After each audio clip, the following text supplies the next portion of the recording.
I always knew my coworkers at Ashford Associates would find new ways to remind me of my place in their social hierarchy, but I never imagined they'd actually laugh at my secondhand shoes during a client presentation.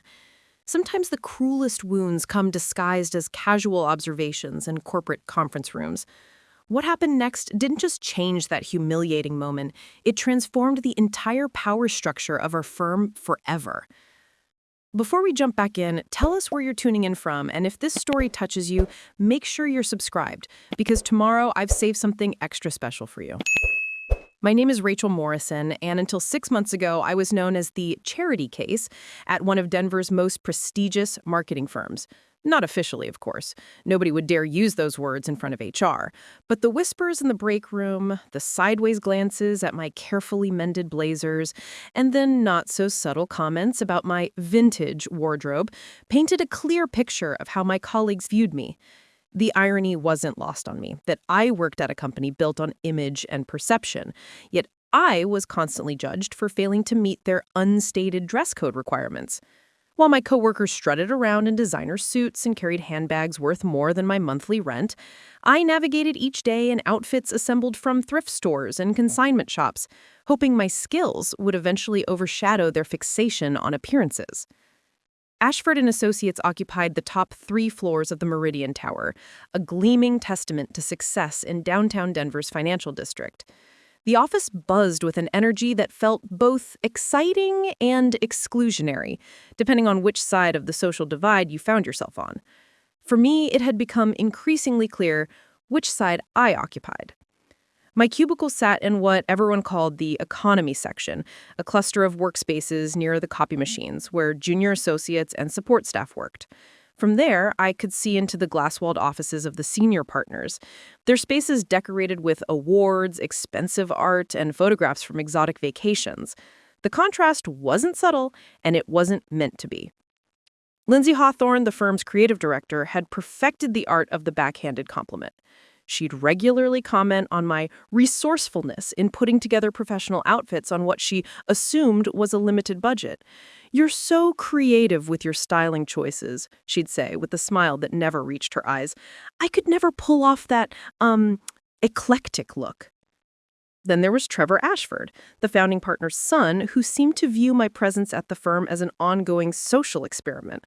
He'd make jokes about bringing diversity to the team, though the diversity he referenced had nothing to do with race or background and everything to do with economic status. "Rachel keeps us grounded," he'd announced during team meetings.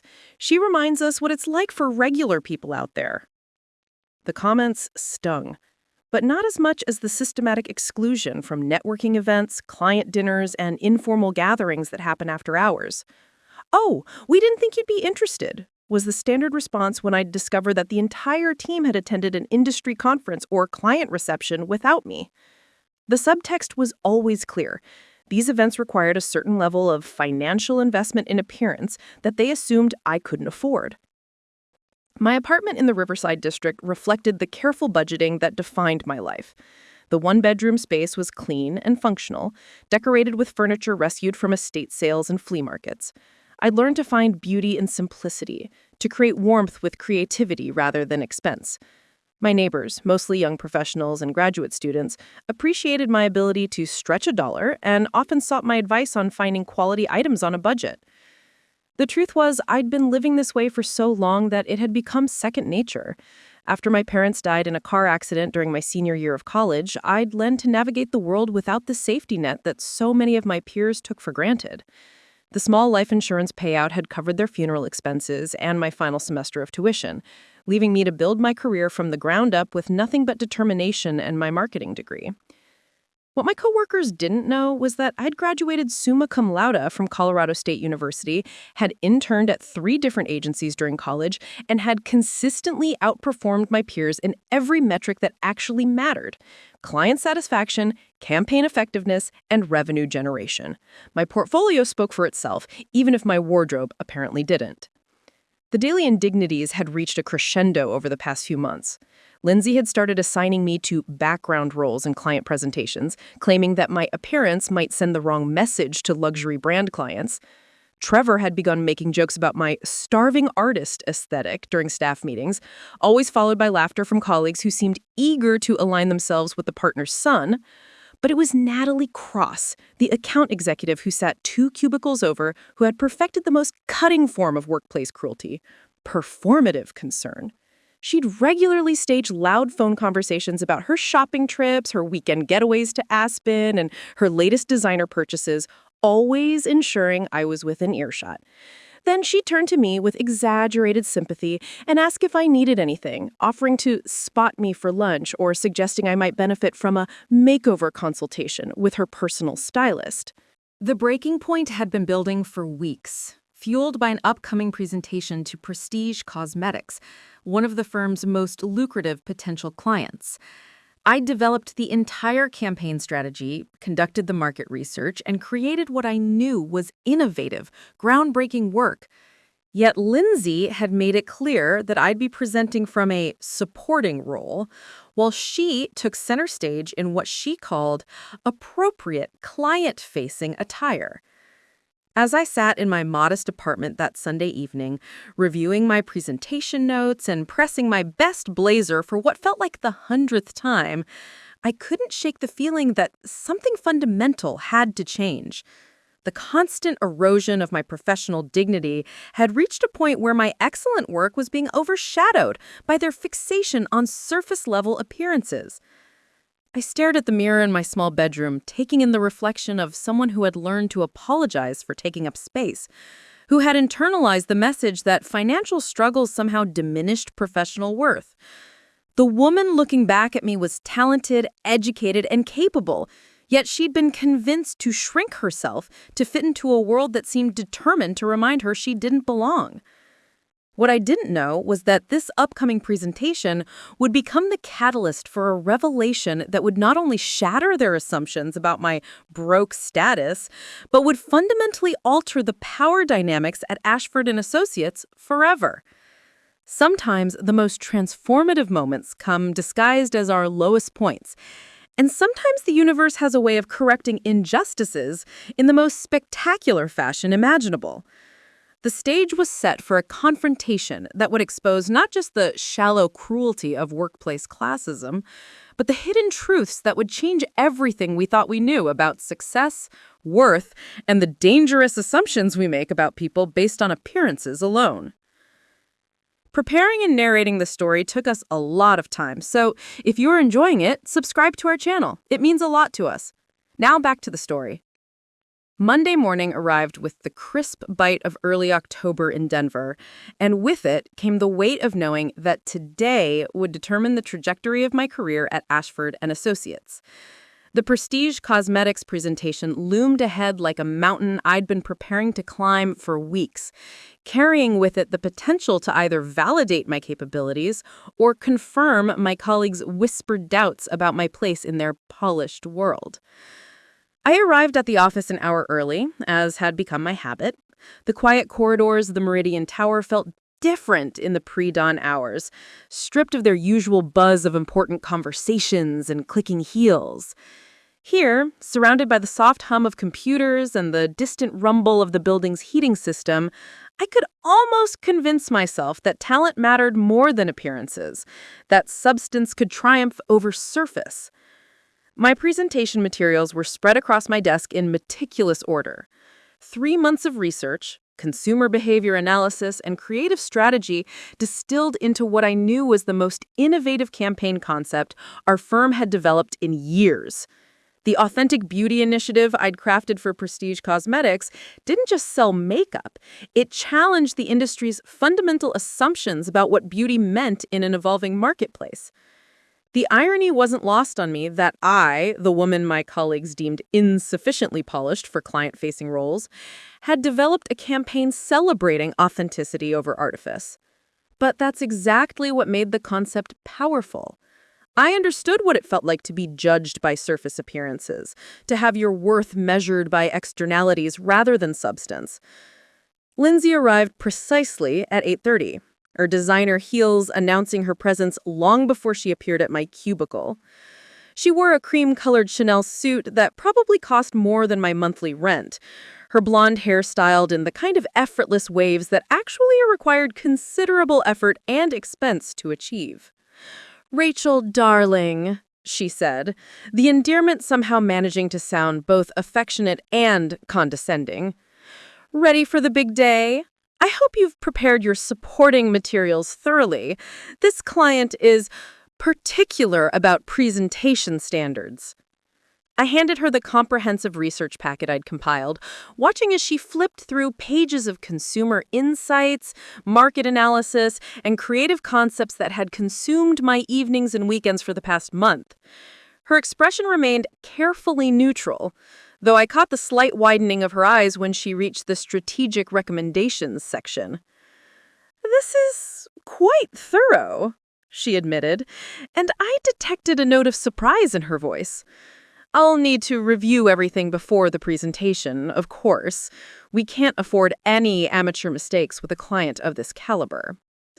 Trevor Ashford chose that moment to make his appearance, striding through the office with the confident swagger of someone who'd never doubted his right to occupy space. His navy Tom Ford suit was impeccably tailored, his silver watch catching the light as he gestured broadly while speaking into his Bluetooth headset.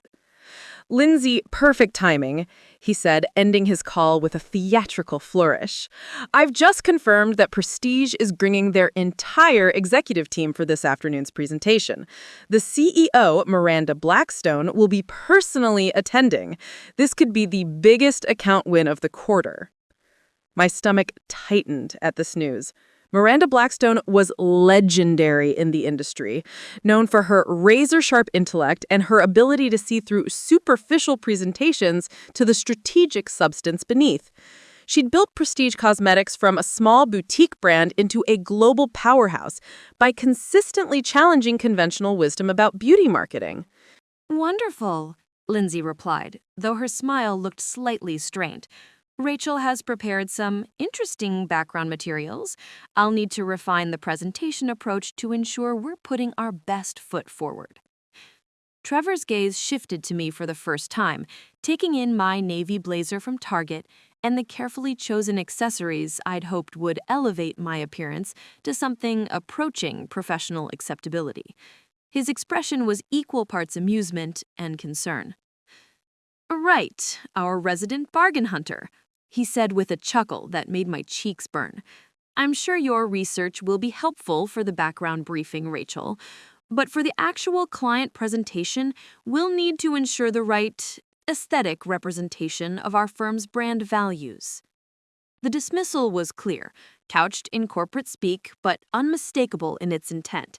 I was welcome to contribute my labor, my ideas, my strategic insights, but when it came time to present those concepts to the people who mattered, I would be relegated to the shadows. Natalie materialized beside my desk as if summoned by the scent of workplace drama. Her burgundy designer dress and matching blazer ensemble screamed expensive sophistication, and her smile carried the predatory gleam of someone who sensed blood in the water. "Oh my goodness, Rachel," she said, her voice dripping with performative sympathy. "You must be so nervous about today. Presenting to clients of this caliber must feel so overwhelming. But don't worry, Lindsay and Trevor have everything under control. You'll probably learn so much just from watching how real professionals handle high-stakes presentations." The casual cruelty of her words hit like a slap, made worse by the innocent expression she maintained while delivering them. This was the refined art of workplace bullying designed to undermine confidence while maintaining plausible deniability. As the morning progressed, I watched Lindsay review my materials with increasing intensity. She made notes in the margins, highlighted key passages, and spent considerable time studying the consumer behavior data that supported my strategic recommendations. Occasionally, she'd glance up at me with an expression I couldn't quite decipher, something that looked almost like grudging respect mixed with strategic calculation. The presentation was scheduled for 3 o'clock in the firm's main conference room, a glass-walled space that showcased both our work and our team to anyone walking through the office. As lunch hour approached, the nervous energy in the office became palpable. Junior associates whispered about the potential commission bonuses if we landed the account. Senior partners made appearances to wish the team luck while making it clear that failure was not an acceptable option. I spent my lunch break in the office cafeteria, picking at a salad while reviewing my notes one final time. The research was solid, the strategy was innovative, and the creative concepts pushed boundaries in exactly the way prestige cosmetics claim to value. Yet I couldn't shake the feeling that none of that would matter if I wasn't deemed presentable enough to deliver my own work. Around 2 o'clock, Lindsay called a team meeting to review final presentation logistics. The conference room filled with the key players, Trevor in his power position at the head of the table, Lindsay with her materials spread like battle plans, and several junior associates who would serve as supporting cast members for the performance. "Rachel," Lindsay said, her tone carefully professional, "I've reviewed your research thoroughly, and I must say it's quite comprehensive. However, given the significance of this client and the expectations they'll have for our team's presentation, I think it's best if you handle the background briefing while I take point on the strategic presentation." The careful phrasing couldn't disguise what was happening.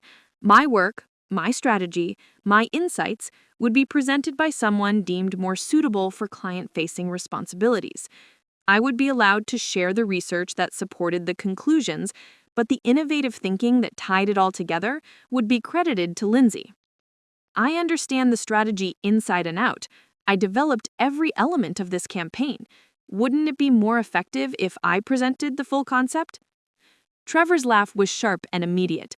"Rachel, I appreciate your enthusiasm, but client presentations require a certain level of polish that comes from experience. This isn't about your research capabilities, which are clearly adequate. It's about representing our firm's brand standards to a sophisticated audience." The subtext was crystal clear. I wasn't sophisticated enough, polished enough, expensive enough to represent Ashford Associates to clients who mattered. My ideas were valuable enough to steal, but my presence was an embarrassment to be managed. As the afternoon shadows lengthened across the conference room floor, I felt something shift inside me. The familiar resignation that had carried me through months of subtle humiliations began to crack, replaced with a quiet anger that surprised me with its intensity. I had spent too long accepting other people's assessments of my worth, too many hours believing that my financial circumstances somehow diminished my professional value. What I didn't know was that this presentation would become the catalyst for revelations that would shatter every assumption my colleagues had made about money, success, and the dangerous game of judging people by their appearances. Sometimes the universe has a way of correcting injustices in the most spectacular fashion imaginable, and sometimes the people who've spent their careers underestimating others are about to learn lessons they'll never forget. The stage was set for a confrontation that would expose not just the shallow cruelty of workplace classism, but truths about inheritance, legacy, and the hidden foundations of power that none of us could have anticipated. At exactly 2:45 p.m., the Prestige Cosmetics executive team arrived at Ashford Associates like a small army of industry royalty. Through the glass walls of the conference room, I watched Miranda Blackstone lead her entourage through our reception area, her presence commanding attention without effort. She wore a sharp black blazer over tailored pants, her silver hair pulled back in an elegant chignon that spoke of confidence rather than vanity. Behind her followed 3 other executives, each carrying themselves with the assured bearing of people accustomed to making decisions that affected millions of dollars in revenue. Trevor immediately sprung into action, his corporate charm dialed up to maximum intensity as he greeted the clients with the kind of enthusiasm typically reserved for visiting dignitaries. Lindsay flanked him, her smile perfectly calibrated to project competence and sophistication. I remained at my desk, organizing the research materials that would support the presentation, trying to ignore the sick feeling in my stomach as I watched my colleagues prepared to present my work as their own. "Rachel," Lindsay called out, her voice carrying across the office with artificial sweetness, "could you bring the research packets to the conference room? And perhaps you could set up the projection equipment. We need everything to be perfect for our guests." The request was phrased as if I were part of the support staff, rather than the strategist who had developed the entire campaign concept.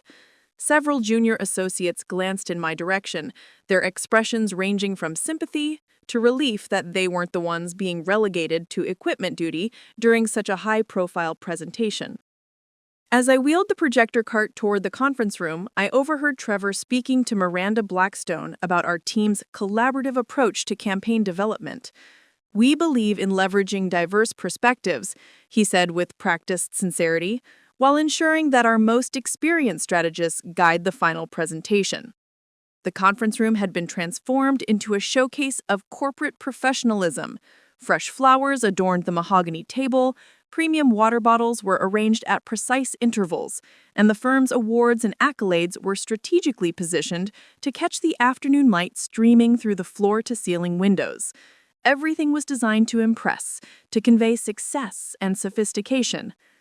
I finished setting up the technical equipment and took my assigned seat at the far end of the table, positioned where I could manage the slides and provide supporting information if called upon, but clearly separated from the primary presentation team. Miranda Blackstone settled into the chair directly across from Trevor, her sharp eyes taking in every detail of the room and the people within it.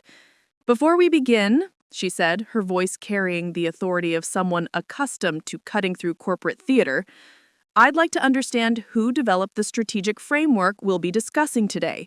In my experience, the best presentations come from the minds that conceived the ideas, not just those who polish them for client consumption."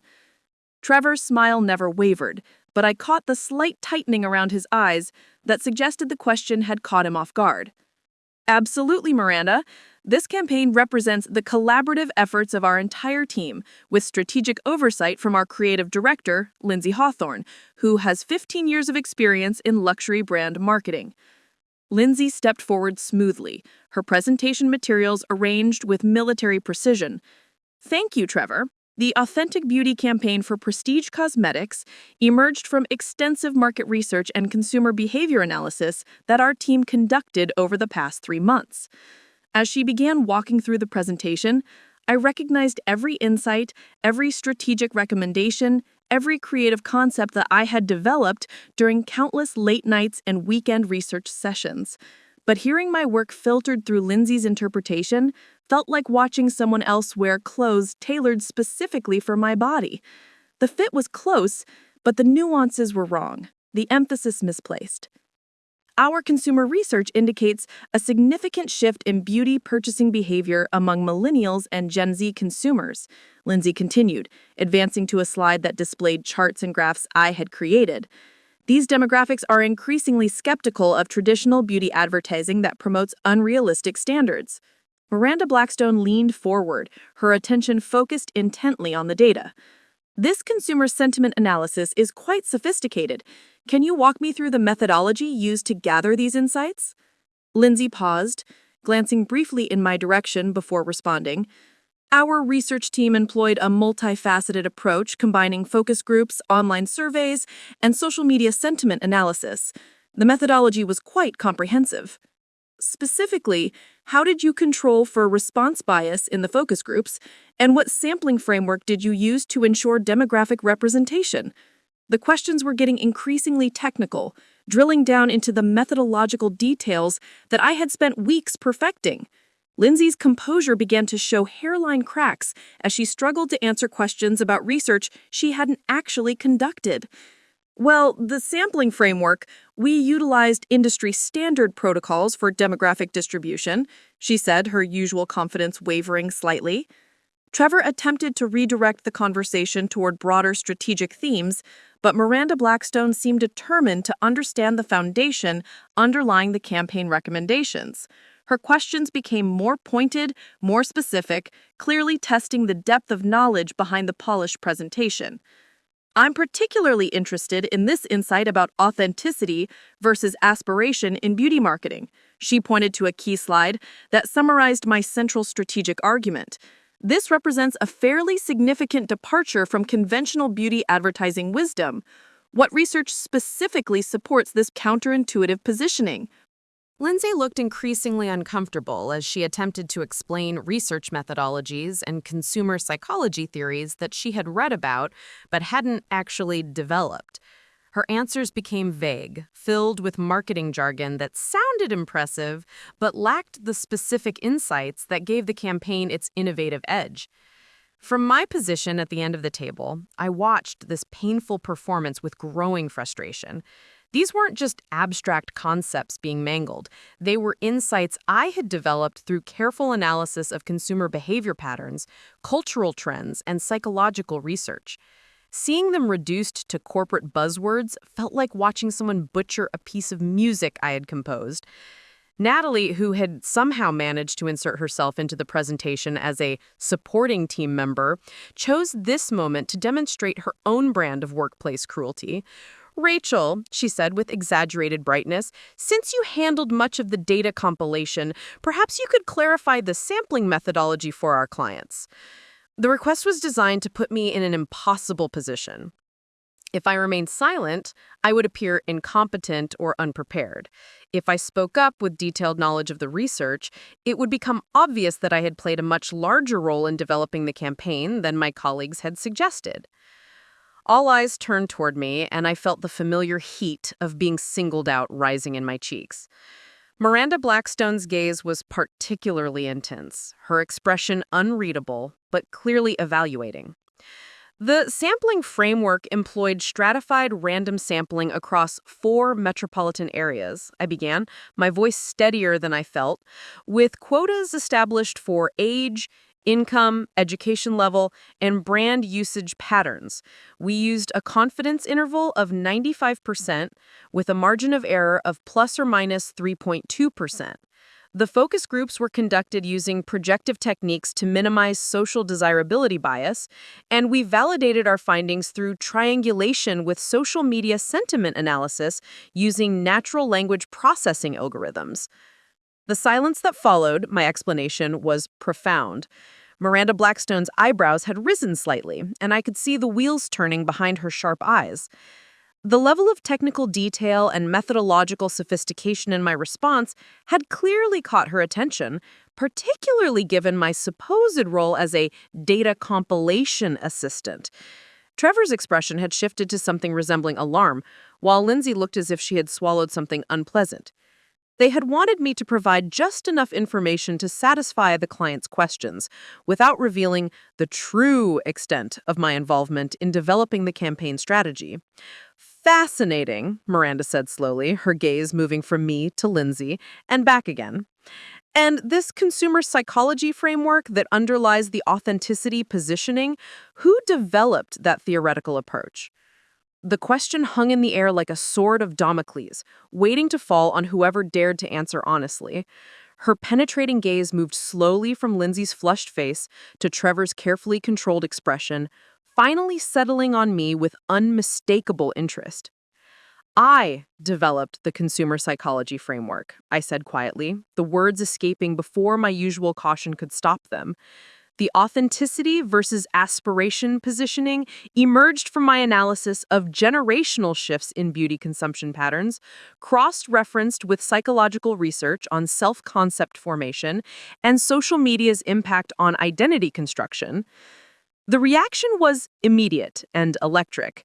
Trevor's jaw tightened visibly, while Lindsay's composure cracked completely, her face cycling through emotions ranging from panic to anger. Natalie looked as if someone had just announced that gravity was optional, her carefully constructed world of hierarchies and assumptions suddenly destabilized. But Miranda Blackstone leaned forward with genuine interest, her sharp eyes lighting up with the kind of intellectual curiosity that had built her company into an industry powerhouse. "Continue," she said simply, ignoring the obvious tension radiating from the Ashford Associates team. "Traditional beauty marketing operates on aspiration," I continued, finding my voice growing stronger as I spoke about work I'd poured my heart into. "It sells customers a vision of who they could become if they purchase the right products. But our research indicates that younger consumers are experiencing aspiration fatigue. They're rejecting marketing that makes them feel inadequate about their current selves." Trevor attempted to regain control of the narrative. Rachel has certainly contributed valuable research to our collaborative process, he interjected, his tone patronizing. However, the strategic framework she's describing required significant refinement and professional oversight to reach client-ready standards. Miranda's expression shifted slightly, a coldness entering her eyes that suggested she'd encountered this dynamic before. I see. And what specific refinements did you make to Miss Morrison's framework? The question was a trap, beautifully laid. Trevor couldn't explain refinements to work he didn't understand, couldn't improve upon insights he'd never developed. His silence stretched uncomfortably long before Lindsay attempted to rescue the situation. The research Rachel conducted provided an excellent foundation, she said, her voice tight with barely controlled stress. Our role was to translate those insights into actionable campaign strategies that align with Prestige Cosmetics' brand positioning and market objectives. Show me, Miranda said simply. Walk me through a specific example of how you translated Rachel's consumer psychology insights into a concrete campaign element. Another silence. Another moment of watching my colleagues realize they couldn't explain the logic behind strategies they'd simply appropriated from my work. The campaign wasn't just research and recommendations they could present superficially. It was an integrated system of insights and applications that required deep understanding to explain or defend. I watched Lindsay shuffle through her presentation materials, searching for an answer that didn't exist. She could read my conclusions, but she couldn't explain the reasoning that connected consumer insights to creative executions. She could present my recommendations, but she couldn't justify the strategic choices that made them effective. Perhaps, Miranda said, her tone deceptively gentle, Miss Morrison could walk us through her translation process. Since she developed the framework, she might be better positioned to explain how consumer psychology insights become actionable campaign strategies. The suggestion was polite, but it wasn't really a suggestion. Miranda Blackstone was a CEO who'd built her fortune on recognizing talent and ensuring that credit went where it belonged. She'd clearly identified the real architect of the campaign, and she wanted to hear from that person directly. Trevor's face had shifted from corporate charm to barely concealed alarm. I'm not sure that's necessary, he said quickly. Lindsay can certainly handle the strategic overview, and we want to ensure our clients receive the polished presentation they expect from senior team members. I expect presentations that match the quality of thinking behind them. And frankly, the disconnect between the sophistication of this research and the surface-level presentation I'm hearing suggests that someone other than your senior team developed this campaign. The accusation hung in the air like smoke from an explosion. Around the table, the other Prestige executives watched with growing interest, recognizing drama when they saw it. This wasn't just a campaign presentation anymore. It had become a reckoning about authenticity, credit, and the toxic dynamics that plagued so many corporate environments. Natalie, perhaps sensing that the carefully constructed hierarchy was crumbling, chose this moment to deliver what she clearly intended as a fatal blow. I think there might be some confusion about roles here, she said with syrupy concern. Rachel is certainly enthusiastic about the research she compiled, but campaign strategy requires experience and industry knowledge that comes from years of client work. We wouldn't want to overwhelm our clients with technical details when they're expecting strategic insights. The patronizing dismissal was so blatant, so perfectly crafted to diminish my contributions while maintaining plausible deniability, that it took my breath away. But instead of the familiar shame and retreat I usually experience when faced with such casual cruelty, I felt something entirely different. A clean, pure anger that burned away years of accumulated doubt. Compiled? I repeated, my voice carrying an edge that surprised everyone in the room, including myself. I didn't compile this research, Natalie.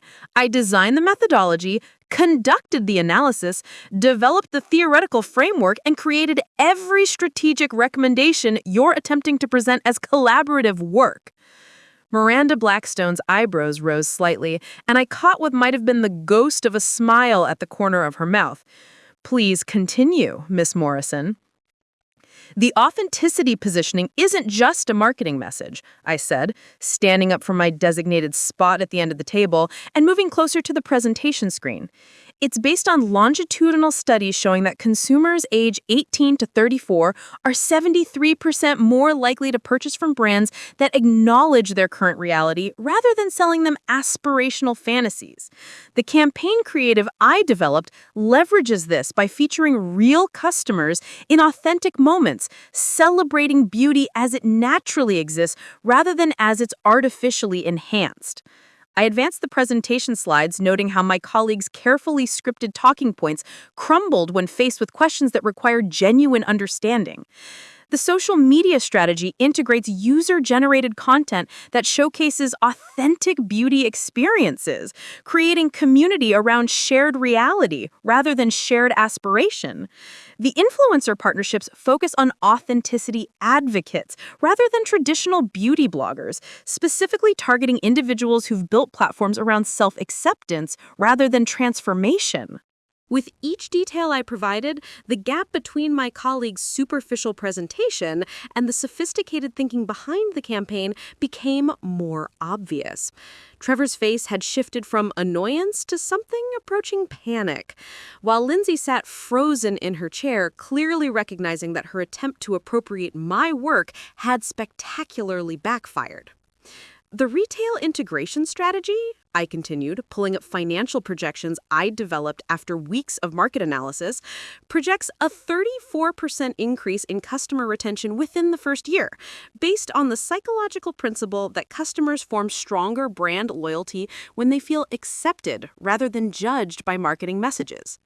Miranda Blackstone was taking notes now, her assistant recording details that clearly impressed the entire Prestige team. These projections are based on comparable authenticity campaigns in adjacent industries? Partly, I replied, feeling the exhilarating freedom of finally being able to discuss my work without filter or interference. But I also conducted original research with focus groups that tested authentic versus aspirational messaging across different demographic segments. The data shows that authenticity messaging performs 43% better in terms of purchase intent and 67% better for brand affinity metrics.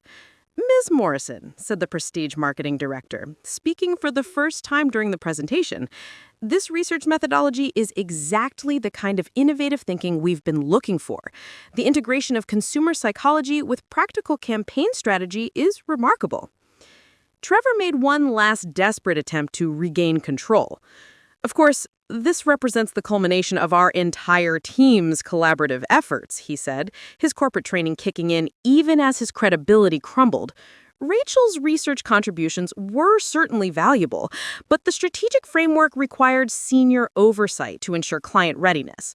Miranda Blackstone's response was swift and devastating. Mr. Ashford, I've been in this industry for 25 years, and I can recognize the difference between someone who's memorized talking points and someone who's lived with ideas until they understand them completely. Ms. Morrison clearly developed this campaign, and attempting to minimize her contributions while taking credit for her work is exactly the kind of inauthentic behavior that undermines the very message you're trying to sell. The rebuke was professional, but unmistakable, delivered with the authority of someone who'd built her career on recognizing and rewarding genuine talent. Around the table, the silence was deafening, broken only by the soft whir of the air conditioning and the distant sounds of city traffic. Furthermore, Miranda continued, her gaze moving deliberately from Trevor to Lindsay to Natalie, if this is how your firm treats the people who actually develop your best work, I have serious concerns about entering into a business relationship with Ashford Associates. The threat was clear and immediate. Not only had my colleagues' attempt to steal credit for my work failed spectacularly, but their behavior had jeopardized the entire account relationship. The biggest potential client win of the quarter was evaporating before their eyes, and it was entirely due to their own toxic dynamics. I felt a strange calm settling over me as I watched my colleagues' carefully constructed world beginning to collapse. For months, they'd treated me as if my contributions were negligible, as if my presence in their professional sphere was an act of charity on their part. Now, facing a client who valued substance over surface, their true limitations were being exposed. But this moment of professional vindication was just the beginning. What none of us knew was that Miranda Blackstone's recognition of my worth was about to trigger a chain of events that would reveal truths far more shocking than workplace plagiarism. Truths that would transform not just my relationship with my colleagues, but my understanding of my own place in the world. The silence that followed Miranda Blackstone's rebuke stretched like a taut wire ready to snap. I could feel the weight of every gaze in the room, the collective held breath of people witnessing something unprecedented in the carefully orchestrated world of Ashford Associates. For the first time in my 3 years at the firm, I held the power to determine what happened next. Trevor recovered first, his corporate training kicking in as he attempted damage control. Miranda, I think there's been a misunderstanding about our team dynamics. Ashford Associates has always valued collaborative development, and we certainly recognize all of our team members' contributions to successful campaigns. The words rang hollow in the conference room, particularly given that 30 minutes ago he'd been dismissing me as unfit for client-facing responsibilities. Miranda Blackstone's expression suggested she found his sudden appreciation for collaboration as authentic as a $3 bill. "Is that so?" she replied coolly.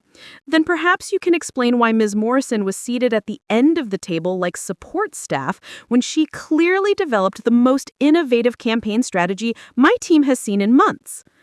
I felt something crystallizing inside me, a clarity that cut through years of accumulated doubt and internalized messages about my place in the professional hierarchy. The familiar voice that whispered about keeping my head down, about being grateful for any recognition at all, had been replaced by something stronger, the recognition that I deserved better than this charade. "Actually," I said, standing up and moving toward the presentation screen, "there's something important that needs to be clarified for everyone in this room." Lindsay's eyes widened with alarm. "Rachel, perhaps we should discuss this privately after the presentation." "No," I replied, surprised by the firmness in my own voice. "We're going to discuss it right now in front of the clients whose business you're trying to win with my work." I turned to face Miranda Blackstone and her team directly. For the past 3 months, I've worked nights and weekends developing this campaign strategy. I conducted the consumer research, designed the methodology, analyzed the data, and created every strategic recommendation you've heard today. Not only did I develop the campaign, but I also created the financial projections, the implementation timeline, and the success metrics. Trevor's face had gone pale. "Rachel, I don't think this is the appropriate forum for internal team discussions." "Actually," Miranda interjected, "this is exactly the appropriate forum. If we're going to invest millions of dollars in a campaign, we need to know who actually created it and whether they'll be involved in the execution." I felt a surge of gratitude toward this woman I barely knew, who was willing to disrupt a carefully orchestrated presentation to ensure that credit went where it belonged. It was the kind of professional integrity I'd rarely encountered in my corporate experience. "Furthermore," I continued, my confidence growing with each word, "the reason I was seated away from the main presentation team wasn't because I played a minor research role. It was because my colleagues deemed me insufficiently polished for client-facing responsibilities, too poor, essentially, to represent the firm's brand standards." Natalie gasped audibly. "Rachel, that's not fair. We've always appreciated your contributions." "Have you?" I turned to face her directly. "Because last week, you offered to spot me for lunch and suggested I might benefit from a makeover consultation with your personal stylist. You've spent months making comments about my thrift store wardrobe and expressing performative concern about my financial situation." The color drained from Natalie's face as she realized her pattern of casual cruelty was being exposed in front of clients. Around the table, the prestige executives watched with fascination, clearly recognizing the toxic workplace dynamics they were witnessing. And you, Lindsay, I continued, turning toward the creative director who had spent the morning appropriating my work, told me just this morning that this client required appropriate client-facing attire and that my role would be limited to background support because presentations require a certain level of polish that comes from experience. Lindsay's mouth opened and closed soundlessly, like a fish gasping for air. The sophisticated marketing executive who had built her reputation on smooth presentations was completely unprepared for this level of honest confrontation. The truth is, I said, addressing Miranda Blackstone directly, I've been systematically excluded from client presentations, not because of my capabilities, but because my colleagues believe that wearing clothes from Target instead of Nordstrom somehow disqualifies me from representing work I created. Miranda's expression had shifted to something resembling cold fury. Are you telling me that your firm judges client readiness based on employees' personal financial circumstances rather than their professional qualifications? That's exactly what I'm telling you, and I'm tired of pretending it's acceptable. Trevor made one last desperate attempt to salvage the situation. Rachel, I think you're mischaracterizing our team dynamics. We've always valued your research contributions, and any concerns about presentation roles were based on experience levels, not personal circumstances. Really? I pulled out my phone and scrolled to a text message thread because 2 weeks ago, you texted the team about this presentation and specifically wrote, "We need to make sure we put our best foot forward with prestige. Image matters with luxury clients. Let's have Lindsay take point and keep Rachel in a supporting role." I read the message aloud, watching Trevor's face cycle through several shades of red. The text was damning not just for its content, but for its casual assumption that my colleagues would understand and agree with the image-based hierarchy it revealed. And last month, when the Hamilton Industries presentation was being planned, Natalie suggested in our team meeting that I might be more comfortable handling background research rather than client interaction because, and I quote, "Some clients have certain expectations about the kind of people they want to see representing their accounts."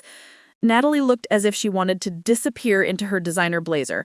The careful euphemisms that had allowed her to maintain plausible deniability and private conversations sounded exactly like what they were when exposed to daylight. Discrimination wrapped in corporate speak. Miranda Blackstone set down her pen with deliberate precision. "Mr. Ashford, what I'm hearing suggests that your firm has a systemic problem with valuing appearance over substance, status over talent. That's exactly the kind of superficial thinking that Prestige Cosmetics is trying to move away from in our marketing approach." "It's worse than that," I said, feeling a reckless freedom in finally speaking truth to power. "It's not just that they value appearance over substance, it's that they've created a workplace culture where talented people are marginalized based on economic circumstances they can't control, where the quality of your ideas matters less than the brand names in your closet." The conference room had become completely silent, except for the soft whir of the air conditioning. Even the Prestige executive's assistants had stopped taking notes, recognizing that they were witnessing something far more significant than a routine client presentation. "Ms. Morrison," Miranda said, her voice carrying a new note of respect, "I have one question for you. If Prestige Cosmetics were to move forward with this campaign, would you be willing to lead the account personally? Not as part of a team where others take credit for your work, but as the primary strategist responsible for implementation and client communication." The question hung in the air like an offer of salvation.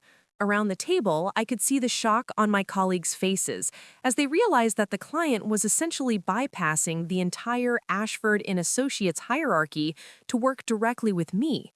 "I would be honored to lead this account," I replied, meeting Miranda's gaze directly. "But I won't do it under the current circumstances where my contributions are minimized and my presence is treated as an embarrassment to be managed." Trevor's voice cracked slightly as he spoke. "Rachel, let's not make any hasty decisions here. I'm sure we can work out any concerns about team dynamics and recognition." The time for working things out was months ago, I replied, when I first raised concerns about being excluded from client presentations, when I asked for proper credit on campaign proposals, when I requested to be included in strategic planning meetings for accounts I was supposed to support. I turned back to Miranda Blackstone. If you're serious about wanting to work with me directly, then I need to be clear about something. I won't continue to work in an environment where my economic circumstances are treated as professional liabilities, where my colleagues feel entitled to appropriate my work, and where client presentations become exercises in creative plagiarism. The boldness of my own words surprised me. For years, I had been so focused on fitting in, on proving that I belonged despite my secondhand clothes and modest lifestyle, that I'd forgotten to consider whether I actually wanted to belong to a culture that valued such shallow metrics of worth. "What exactly are you proposing?" Miranda asked, clearly intrigued by the direction the conversation had taken. I took a deep breath, realizing that I was about to cross a line that would fundamentally change my relationship with Ashford Associates forever. I'm proposing that if Prestige Cosmetics wants to work with the person who actually developed this campaign, you'll need to work with me independently because I quit. The words left my mouth before my rational mind could stop them, but instead of panic, I felt an overwhelming sense of relief. The toxic environment that had made me question my own worth, that had trained me to apologize for taking up space, was no longer my problem to solve. Trevor's face had gone ashen. "Rachel, you can't be serious. You're throwing away your career over a misunderstanding about presentation roles." "I'm not throwing away my career," I replied calmly. "I'm finally choosing to value it appropriately." Miranda Blackstone smiled for the first time since entering the conference room. "Miss Morrison, I think we need to have a very different conversation about this campaign, perhaps somewhere other than this office." As I gathered my materials and prepared to walk out of Ashford Associates for the final time, I felt something I hadn't experienced in months: genuine excitement about my professional future. What I didn't know was that this moment of standing up for my own worth was about to trigger revelations that would make workplace dynamics seem trivial by comparison. Sometimes the universe has a way of rewarding courage in the most unexpected ways, and sometimes the people who've spent their careers underestimating you are about to discover just how wrong they've been about everything. Walking out of the Meridian Tower that afternoon felt like emerging from an underwater cave into brilliant sunlight. The Denver streets bustled with their usual afternoon energy, but everything seemed different through the lens of my newfound freedom. I had just blown up my career in the most spectacular way possible, yet instead of panic, I felt an exhilarating lightness that I hadn't experienced in years. Miranda Blackstone had insisted on continuing our conversation at a coffee shop several blocks away from Ashford Associates, claiming she needed to discuss business opportunities without the toxic atmosphere. Her assistant had efficiently scheduled a meeting for later that week to explore the possibility of an independent consulting arrangement, but I suspected there was more to her interest than professional courtesy. As I sat in my modest apartment that evening, reviewing the business card Miranda had pressed into my hand, my phone rang with an unfamiliar number displaying a Denver area code. The voice on the other end belonged to a woman who introduced herself as Catherine Hartwell from the law firm of Sterling, Hartwell and Associates. "Miss Morrison, I hope you'll forgive the unexpected call," she said, her tone carrying the measured precision of someone accustomed to delivering important information. "I've been trying to locate you for several months regarding a matter of significant importance. Are you familiar with the name Jonathan Ashworth Pemberton?" The name meant nothing to me. "I'm sorry, but I don't recognize that name. Are you sure you have the right person?" "I'm quite certain," Catherine replied. "Jonathan Pemberton was your maternal grandfather. He passed away 18 months ago, and his estate has been in probate, while we attempted to locate his sole beneficiary."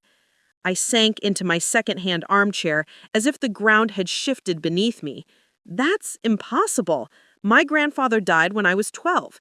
His name was Robert Morrison, not Jonathan Pemberton." "Miss Morrison, I understand this must be confusing," Catherine said gently. "Could you tell me your mother's maiden name?"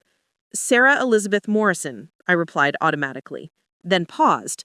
Wait, no, that was her married name. Her maiden name was Pemberton. Sarah Elizabeth Pemberton. The realization hit me like a physical blow. My mother had mentioned her father occasionally during my childhood, but always in vague terms that suggested a complicated relationship. She'd told me he'd died when I was young, but now I was learning that he'd lived until 18 months ago. Mr. Pemberton changed his surname from Morrison to Pemberton in 1969, Catherine explained. He built a considerable fortune in telecommunications and real estate investment, but he became estranged from your mother when she married your father. According to our records, he spent decades trying to reconnect with her, but she returned his letters unopened. My head was spinning as fragments of half-remembered conversations began falling into place. My mother's occasional comments about stubborn pride and family complications, her refusal to discuss her childhood or explain why we never visited extended family, the way she'd tensed whenever anyone asked about her parents. Ms. Morrison, are you still there? Catherine's voice brought me back to the present. Yes, I'm here. I'm just trying to process this information. You mentioned an estate? Indeed. Mr. Pemberton's will is quite specific. Upon verification of your identity and lineage, you are to inherit his entire estate. The probate process is nearly complete, pending only your signature on the necessary documents.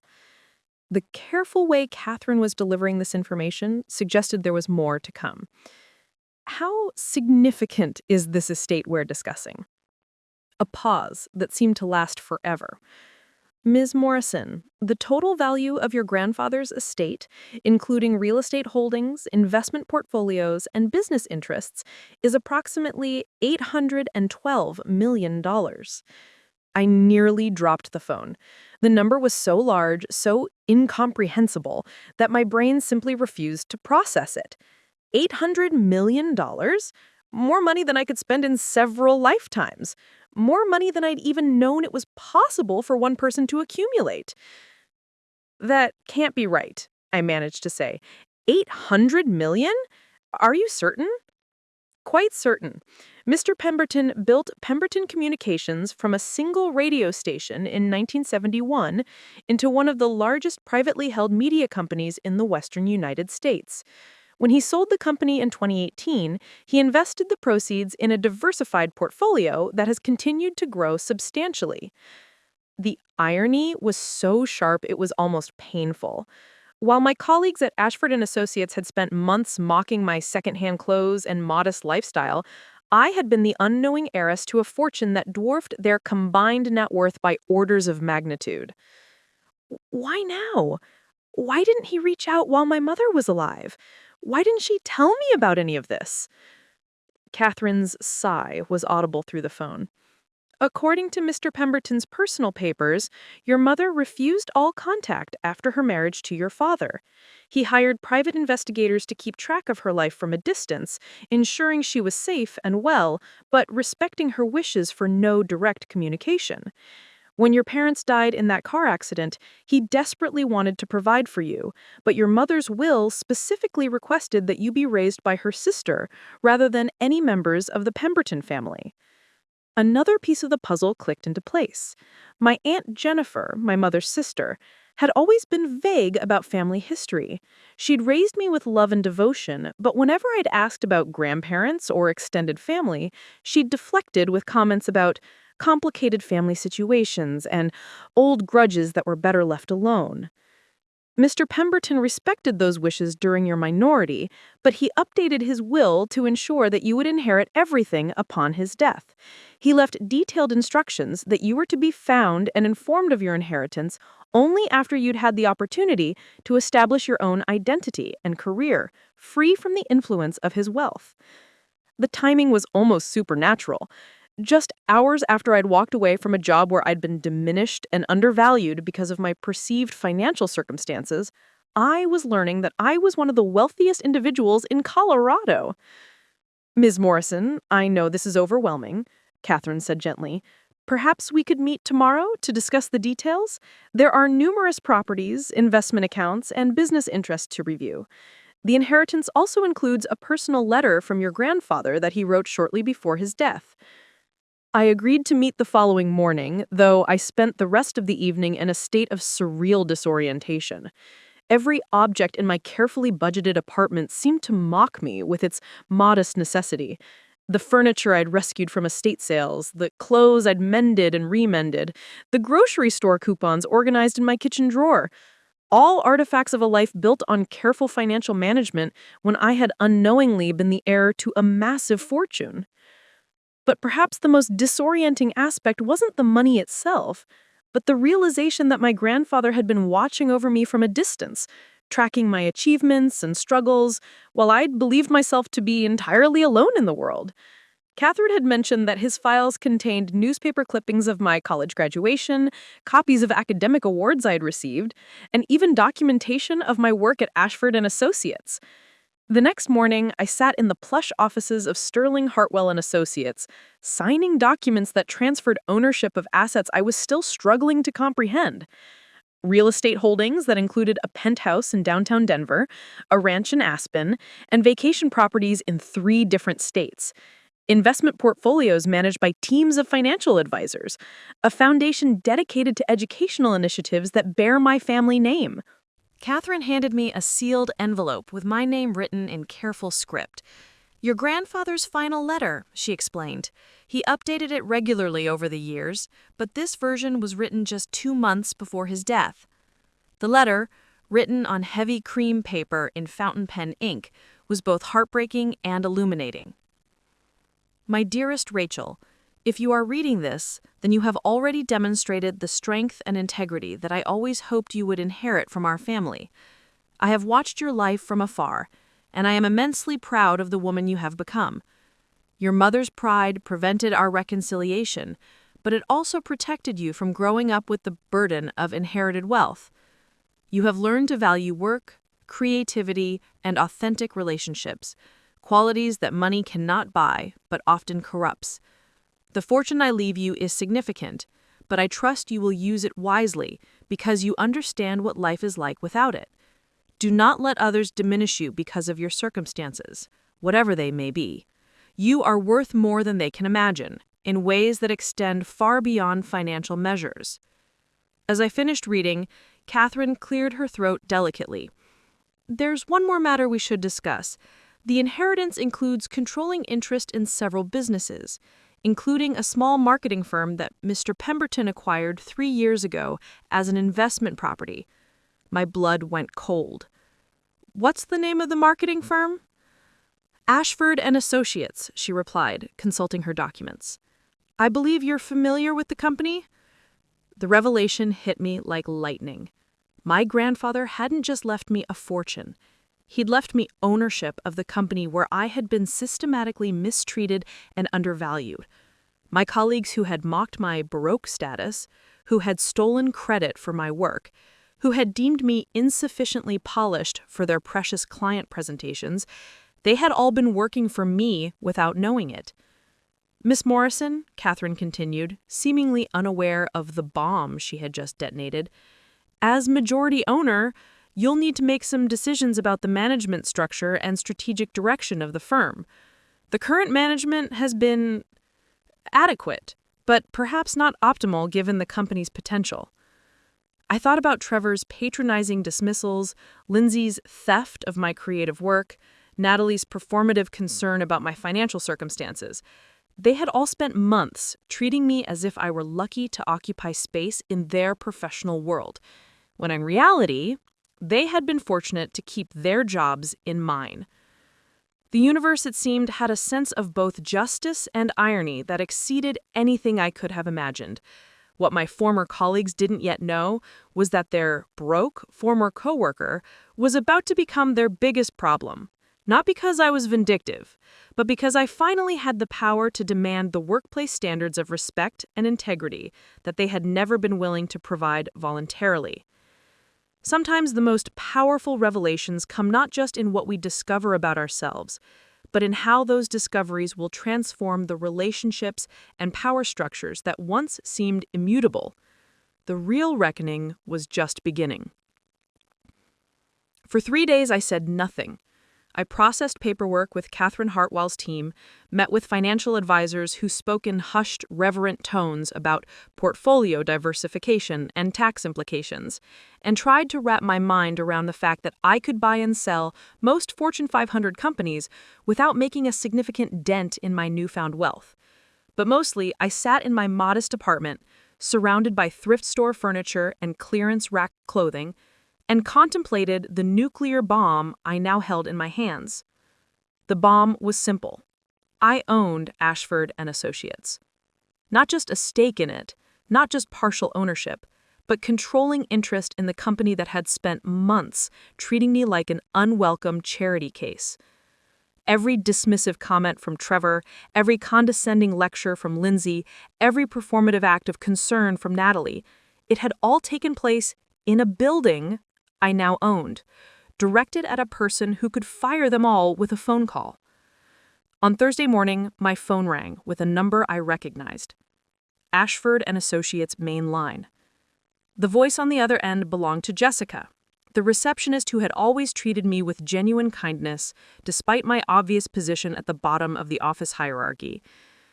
"Rachel?" Jessica's voice carried a note of confusion. "I know you quit earlier this week, but Mr. Ashford is asking if you could come in for a meeting. He says it's urgent and relates to client relations." The request was almost laughably transparent. Miranda Blackstone had clearly followed through on her threat to reconsider the Prestige Cosmetics account, and now Trevor was scrambling to salvage the relationship by bringing me back into the fold. What he didn't know was that I no longer needed his approval, his recognition, or his business. "Tell Mr. Ashford I'll be there at 2 o'clock, I said, surprising myself with the decision. "And Jessica, please schedule a full staff meeting at 2:30. Everyone should attend." I spent the morning in consultation with Catherine Hartwell and the team of corporate attorneys who were now apparently my employees. We reviewed employment contracts, company policies, and the rather extensive documentation they'd compiled about Ashford Associates' performance and management practices over the past several years. "The firm has been profitable," Catherine explained as we reviewed financial statements, "but it's operating significantly below its potential. Client retention rates have declined, employee turnover in junior positions is unusually high, and several competitor firms have been poaching both talent and accounts." She handed me a folder containing what appeared to be exit interview summaries. These are particularly illuminating. Multiple former employees cite concerns about workplace culture, unequal advancement opportunities, and what several describe as toxic management practices. Reading through the testimonials felt like seeing my own experience reflected in a dozen different voices. Junior associates complained about being excluded from client meetings, despite doing the bulk of campaign development work. Female employees described a pattern of having their ideas appropriated by senior staff members. Several people mentioned feeling that advancement opportunities depended more on social connections and personal wealth than professional competence. The picture that emerged was of a company systematically undermining its own talent pipeline while creating an environment where genuine innovation was suppressed in favor of maintaining existing power structures. It was exactly the kind of workplace dysfunction that I had experienced firsthand, but had assumed was simply the price of entry into corporate marketing. "There's something else," Catherine said, her tone growing more serious. "The Prestige Cosmetics contract would have been the largest single account win in the firm's history. Losing it will create immediate financial pressures, particularly given the resources they invested in the pitch process and the revenue projections they've been using to secure business loans." The implications were clear. My dramatic exit hadn't just cost them a client, it had potentially destabilized their entire business model. The firm that had spent months treating me as expendable was now facing the consequences of undervaluing their most productive team member. I arrived at the Meridian Tower at exactly 2 o'clock, wearing the same navy blazer and carefully chosen accessories that had been deemed insufficiently sophisticated for client presentations just 1 week earlier. Nothing about my appearance had changed, but everything about my relationship to the space had been transformed. Jessica's face lit up when she saw me enter the reception area. "Rachel, it's so good to see you. How are you handling everything?" The everything she referred to was my public resignation and the subsequent chaos that apparently engulfed the office in my absence. What she didn't know was that everything now included ownership of the company where she worked. I'm doing well, Jessica. Really well. How are things here? It's been interesting. Mr. Ashford has been in meetings with lawyers all week, and there's been a lot of talk about client contracts and budget adjustments. Trevor appeared in the reception area before I could probe further, his usual corporate confidence noticeably strained. His expensive suit looked slightly rumpled, and there were dark circles under his eyes that suggested several sleepless nights. "Rachel," he said, his tone carrying a forced warmth that fooled no one. "I think we can resolve this situation professionally." He led me toward his corner office, a space I had entered perhaps 3 times in my entire tenure at the firm. The room showcased all the trappings of success: awards from industry organizations, photographs with local business leaders, and expensive furniture arranged to project authority and influence. "Please sit," he said, gesturing toward the chair across from his desk. "Can I offer you anything? Coffee? Water?" The solicitous attention was jarring after months of being treated as barely worthy of acknowledgement. "I'm fine, thank you." Trevor settled behind his desk, clearly preparing to deliver what he'd rehearsed. "Rachel, I want to address what happened during the Prestige presentation. I think there may have been some miscommunication about roles and recognition that led to unfortunate misunderstandings." The careful language was designed to minimize the situation while avoiding any admission of wrongdoing. Miscommunication suggested simple confusion rather than systematic appropriation of my work. Unfortunate misunderstandings framed my public confrontation as an overreaction to innocent mistakes. "I see. And what about the comments regarding my suitability for client-facing roles?" Trevor's discomfort was visible. "I think those concerns were based on experience levels rather than any personal factors. Client presentations require specific skills that develop over time." "Skills like what, exactly?" "Well, confidence in high-pressure situations, familiarity with client expectations, the ability to project professional authority." He trailed off as he realized how thin his explanation sounded. "And you felt I lacked these qualities because?" The question hung in the air as Trevor struggled to provide an answer that didn't reference the economic circumstances that actually motivated his assessment. He couldn't admit that his evaluation of my professional authority had been based on my target blazer rather than my strategic capabilities. "Look, Rachel," he said finally, abandoning his prepared talking points. "The truth is, we need you back. The Prestige account is crucial for our quarterly targets, and Miranda Blackstone has made it clear that they won't work with anyone except you. I'm prepared to offer you a promotion to senior strategist, a significant salary increase, and direct involvement in all future client presentations." The desperation in his voice was unmistakable. The man who had spent months dismissing my capabilities was now begging me to return because a client had recognized my value in a way he'd refused to acknowledge. "What about Lindsay's role in appropriating my work?" I asked. "That was a misunderstanding about presentation logistics. Going forward, you'd have full creative control over your campaigns and direct client interaction from conception to completion." "And Natalie's pattern of undermining behavior?" Trevor's jaw tightened slightly. "We can address any interpersonal issues through proper HR channels. The important thing is moving forward as a team." The offer was everything I might have wanted 6 months ago: recognition, authority, financial security, and the professional respect I'd been craving. It was also completely irrelevant to my current circumstances. "Trevor," I said quietly, "there's something I need to tell you about my current situation." "Of course. Are you concerned about references? Because I want to assure you that this week's incident won't affect any professional recommendations." "It's not about references." I paused. savoring the moment before everything changed forever. It's about ownership. Ownership? Yes, I own this company. As of Monday morning, I became the majority shareholder of Ashford Associates through an inheritance, which means that everyone in this building, including you, works for me. The color drained from Trevor's face so completely that for a moment I was concerned he might faint. His mouth opened and closed several times without producing any sound, like a computer trying to process information that exceeded its capabilities. When he finally found his voice, it was barely a whisper. That's impossible.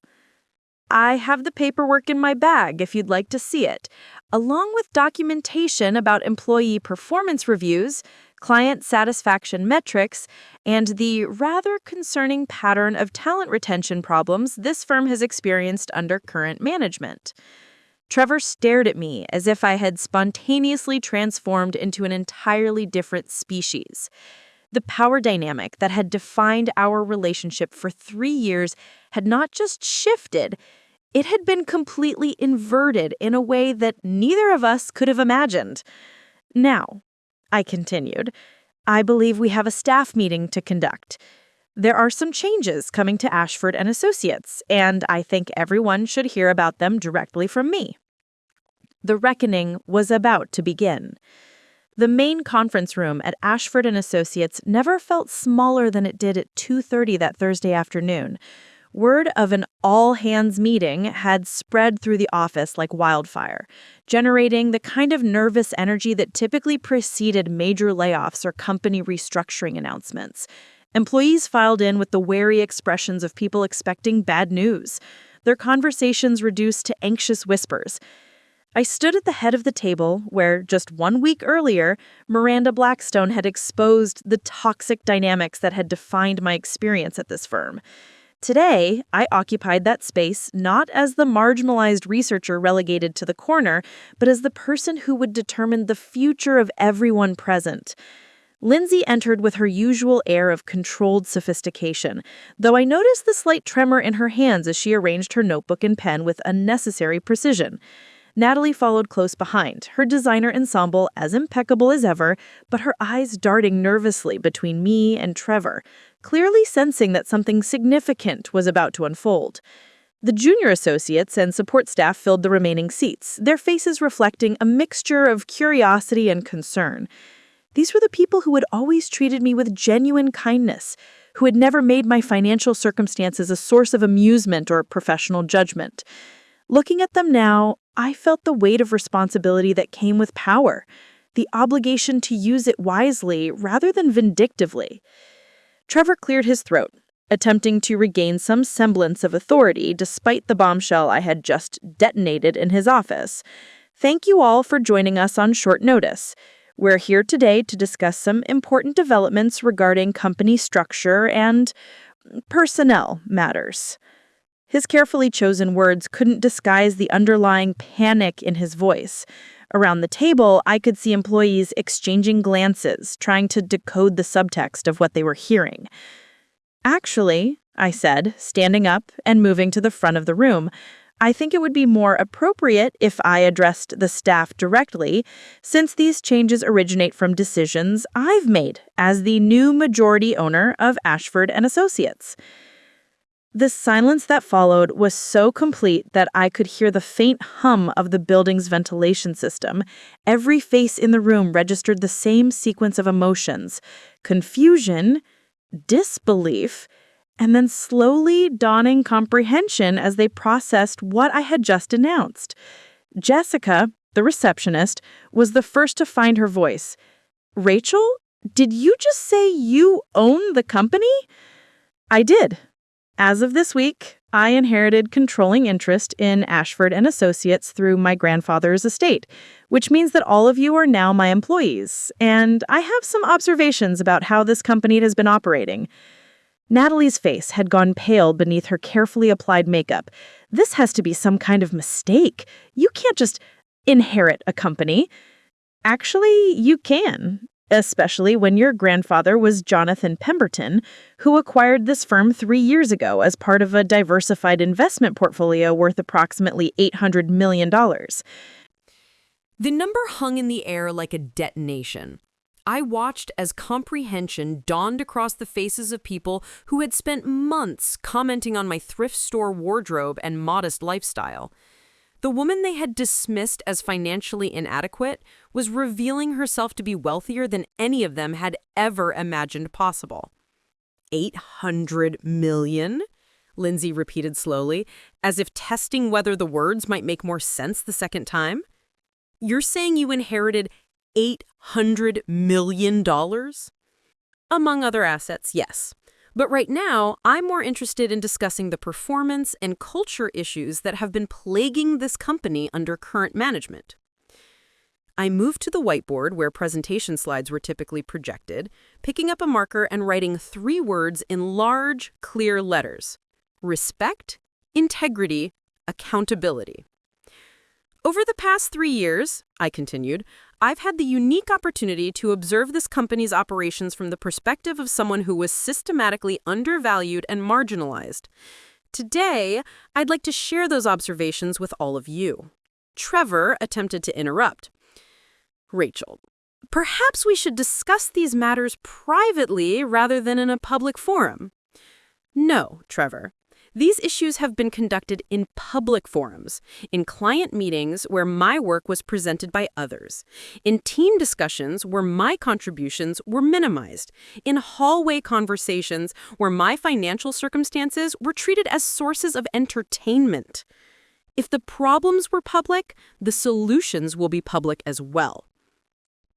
I turned to address Lindsay directly. Let's start with integrity. Lindsay, can you explain to the staff how the Prestige Cosmetics campaign was developed? Lindsay's composure, which had carried her through years of client presentations and corporate negotiations, crumbled completely. We worked collaboratively on that campaign. The entire team contributed to its development. Really? Because I have documentation showing that I developed the entire strategic framework, conducted all primary research, created the consumer psychology analysis, and designed every creative recommendation. Your contribution was reading my work aloud to clients while taking credit for insights you didn't understand well enough to explain when questioned. The accusation was specific and devastating. Around the table, staff members who had witnessed the presentation debacle began nodding in recognition, clearly remembering Lindsay's struggle to answer Miranda Blackstone's technical questions. Furthermore, this pattern extends beyond a single campaign. Over the past 18 months, I've documented 17 instances where junior staff members developed innovative strategies that were subsequently presented by senior management with minimal attribution to the original creators. I had spent the previous evening reviewing my detailed notes, initially kept to protect myself from future accusations of inadequate performance, but now serving as evidence of systematic appropriation of subordinates' work. Now, let's discuss respect, I said, turning toward Natalie. Natalie, would you like to explain to our colleagues your approach to team building and professional support? Natalie's usual confidence had evaporated entirely. I don't know what you mean. Really? Should I read some of your comments from team meetings? Your suggestions about makeover consultations for colleagues you deemed insufficiently polished? Your offers to spot people for lunch based on assumptions about their financial circumstances. Each example I cited created visible winces around the table. The junior associates, in particular, seemed to be having recognition moments as they realized that behaviors they had witnessed weren't just workplace awkwardness, but systematic patterns of undermining and exclusion. And Trevor, I said, turning toward the managing partner who had spent 3 years treating me as a necessary inconvenience, let's talk about accountability. Can you explain to the staff why employee turnover in junior positions has increased by 340% over the past 2 years? Trevor's face had shifted through several shades of red as he realized his attempts to minimize the situation had failed completely. Market conditions have created increased competition for talent. Interesting theory. But the exit interviews I've reviewed suggest a different explanation.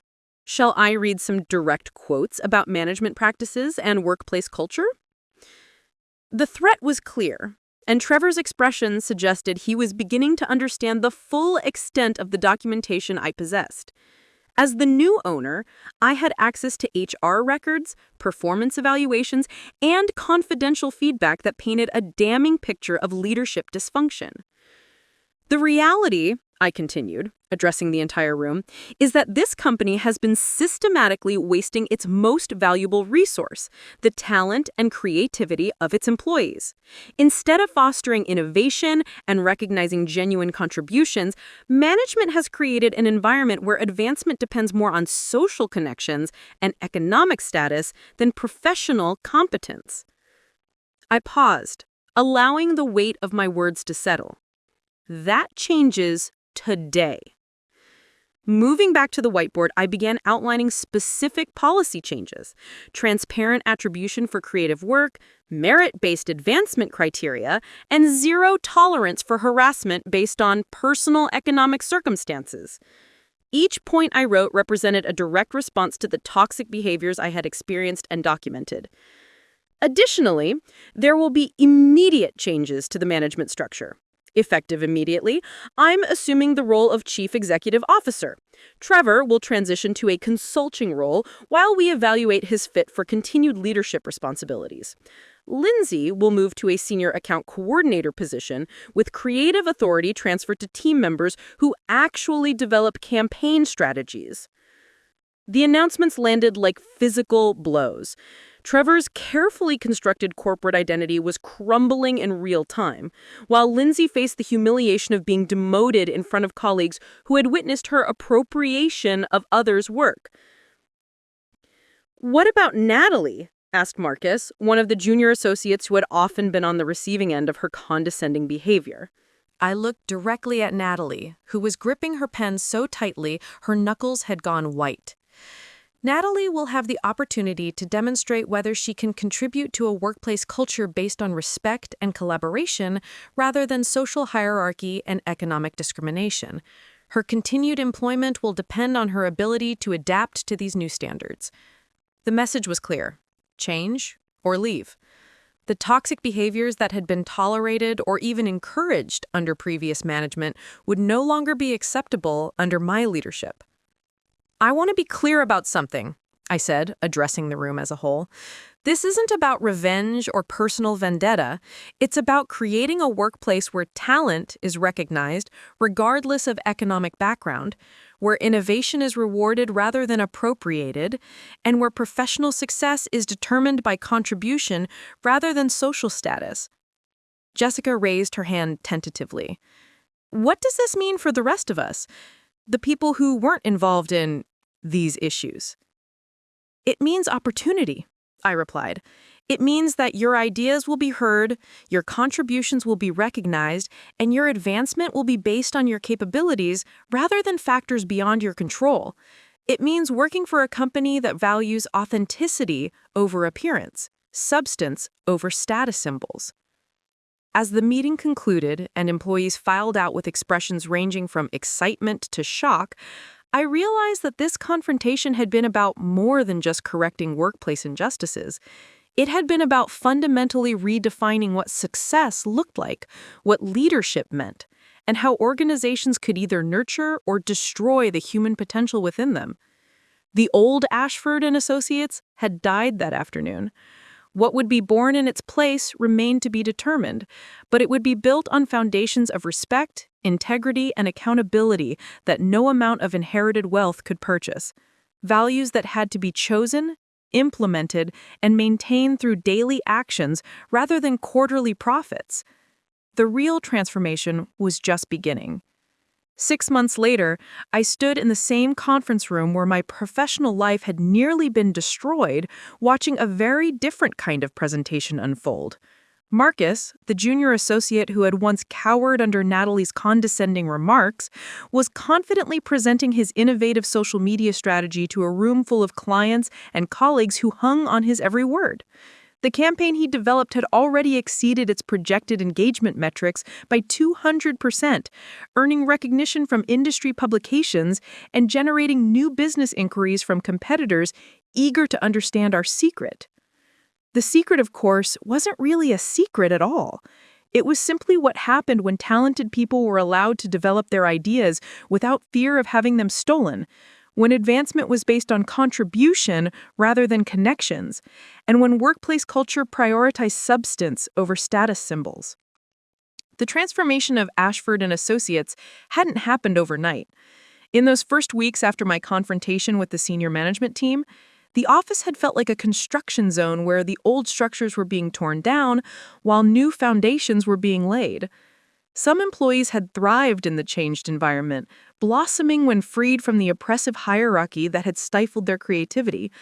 Others had struggled to adapt to standards that valued authentic contribution over political maneuvering. Trevor had lasted exactly 2 weeks in his consulting role before submitting his resignation, citing philosophical differences about company direction. His departure had been met with a collective exhale of relief from junior staff members, who no longer had to navigate his patronizing management style or worry about having their ideas dismissed based on their personal financial circumstances. Lindsay had surprised everyone, including herself, by embracing her new role as senior account coordinator. Freed from the pressure to present work she didn't understand, she'd discovered genuine talents for project management and client relationship building. Her natural organizational skills and attention to detail made her invaluable in ensuring that campaigns developed by our creative teams were executed flawlessly. 3 months into the new structure, she'd approached me with what might have been the first authentic conversation we'd ever had. "I owe you an apology," she'd said, standing in the doorway of my new corner office. "Not just for the prestige presentation, but for years of taking credit for work I didn't do. I was so terrified of being exposed as incompetent that I convinced myself I was adding value by presenting other people's ideas." The admission had cost her considerable pride, but it had also freed her to discover what she was actually good at, rather than continuing to perform a role that had never fit her strengths. Natalie's journey had been more complicated. Initially, she had attempted to continue her old patterns of behavior, making subtle digs at colleagues' appearances and expressing performative concern about others' financial situations. But the new workplace culture had zero tolerance for such behavior, and she'd quickly found herself isolated when other employees refused to engage with her toxic commentary. The breaking point had come during a team meeting when she'd made a snide comment about a new hire's vintage jacket. Instead of the uncomfortable silence that would have greeted such remarks in the past, 3 different colleagues had immediately called out the inappropriate nature of her comment. Faced with genuine consequences for behavior that had previously been tolerated, Natalie had been forced to confront her own insecurities and the ways she'd used cruelty to maintain her sense of superiority. She'd enrolled in professional development courses on inclusive workplace communication and had slowly, painfully begun to unlearn the patterns of judgment and exclusion that had defined her interactions with colleagues. The process wasn't complete, and probably never would be, but she was making genuine effort to contribute positively rather than tearing others down to build herself up. The financial impact of these cultural changes had been remarkable. Employee turnover had dropped to virtually zero, client satisfaction scores had improved dramatically, and we'd won 7 new accounts in 6 months, more than the firm had acquired in the previous 2 years combined. The Prestige Cosmetics campaign, which I'd taken over personally after Miranda Blackstone's initial offer, had become a case study taught in marketing programs across the country. But perhaps the most satisfying transformation had been in the people who'd always been talented but had never been given the opportunity to shine. Jessica had transitioned from receptionist to junior account manager after revealing a sophisticated understanding of consumer psychology that had been completely overlooked in her previous role. David, a graphic designer who'd been relegated to production work, had developed visual identity systems that were winning awards and attracting industry attention. The ripple effects extended beyond our office walls. Word had spread through Denver's marketing community about the cultural transformation at Ashford Associates, attracting top talent from competitor firms who were eager to work in an environment that valued authentic contribution over political games. We'd become known as the company where ideas mattered more than appearances, where young professionals could build careers based on merit rather than connections. My personal relationship with wealth had evolved as well. The initial disorientation of going from careful budgeting to unlimited financial resources had given way to a more thoughtful approach to using my inheritance. I'd established scholarship programs for students from working-class backgrounds pursuing careers in marketing and communications. The foundation my grandfather had created was now funding research into workplace equity and supporting organizations that helped young professionals navigate corporate environments, regardless of their economic backgrounds. But I'd also made a conscious decision to maintain many aspects of my pre-inheritance lifestyle. My apartment was larger now, and I no longer shopped exclusively at thrift stores, but I'd resisted the temptation to completely transform my personal aesthetic. The lessons I'd learned about finding value and beauty in modest circumstances had shaped my perspective in ways that wealth couldn't erase. Miranda Blackstone had become both a client and a mentor, regularly checking in on the campaign's progress and offering insights from her own experience, building a company culture that prioritized substance over surface. During one of our quarterly review meetings, she'd made an observation that had stuck with me. "The most powerful thing about your story," she'd said, "isn't that you inherited money and gained the ability to fire people who mistreated you. It's that you used that power to create something better, rather than simply seeking revenge. That's the difference between wealth that corrupts and wealth that empowers." Her words had reminded me of my grandfather's letter, particularly his observation that I'd learned to value work, creativity, and authentic relationships, qualities that money couldn't buy but often corrupted. The inheritance had given me power, but the values I developed during years of struggle had determined how I chose to use that power. The story had attracted media attention, appearing in business publications as an example of how leadership transitions could transform workplace cultures. Several other companies had reached out seeking consulting advice on implementing similar changes, creating opportunities to spread the model of merit-based, inclusive professional environments beyond our own firm. But perhaps the most satisfying feedback had come from the junior employees who'd been struggling under the old system. Sarah, a recent college graduate who'd been considering leaving the marketing industry entirely due to toxic workplace experiences, had told me that our company had restored her faith that professional success was possible without compromising her integrity. She'd said, "I was starting to think that workplace bullying was just the price of admission to corporate careers. Seeing how quickly things can change when leadership prioritizes respect over hierarchy has completely changed my perspective on what's possible." As I watched Marcus conclude his presentation to enthusiastic applause from clients who clearly recognized the innovative thinking behind his strategy, I reflected on the journey that had brought us to this moment. The woman who'd been labeled staff at a colleague's presentation 6 months ago was now running a company that had become a model for equitable workplace practices. The transformation hadn't been about revenge or vindication, though there had been satisfying moments of justice along the way. It had been about proving that businesses could thrive when they invested in their people's potential rather than maintaining artificial hierarchies based on superficial characteristics. My phone buzzed with a text message from Catherine Hartwell, reminding me about a board meeting for one of the educational foundations my inheritance supported. The responsibilities that came with significant wealth were ongoing and complex, but they were also opportunities to create positive change that extended far beyond my own experience. Walking back to my office after the presentation, I passed the wall where employee recognition boards now showcase the achievements of team members whose contributions had previously gone unacknowledged. Marcus's campaign award hung beside Jessica's client satisfaction commendations and David's design competition recognitions. It was a visual representation of what became possible when talent was recognized regardless of its packaging. The irony wasn't lost on me that the colleagues who'd spent months mocking my broke status had unknowingly been working for someone with the financial resources to buy and sell their entire industry. But the real lesson wasn't about hidden wealth or dramatic reversals of fortune. It was about the danger of making assumptions about people's worth based on surface appearances, and the transformative power of creating environments where everyone's contributions could be valued authentically. Sometimes the most profound changes come not from grand gestures or dramatic confrontations, but from the daily choice to treat people with dignity, regardless of their circumstances. Sometimes the greatest inheritance isn't money at all, but the values that determine how we use whatever power we possess to make the world a little more just, a little more kind, and a little more authentic than we found it. The story that had begun with humiliation and exclusion had evolved into something far more meaningful. Proof that workplaces could change, that talent could triumph over prejudice, and that sometimes the people others underestimate are exactly the ones with the power to transform everything.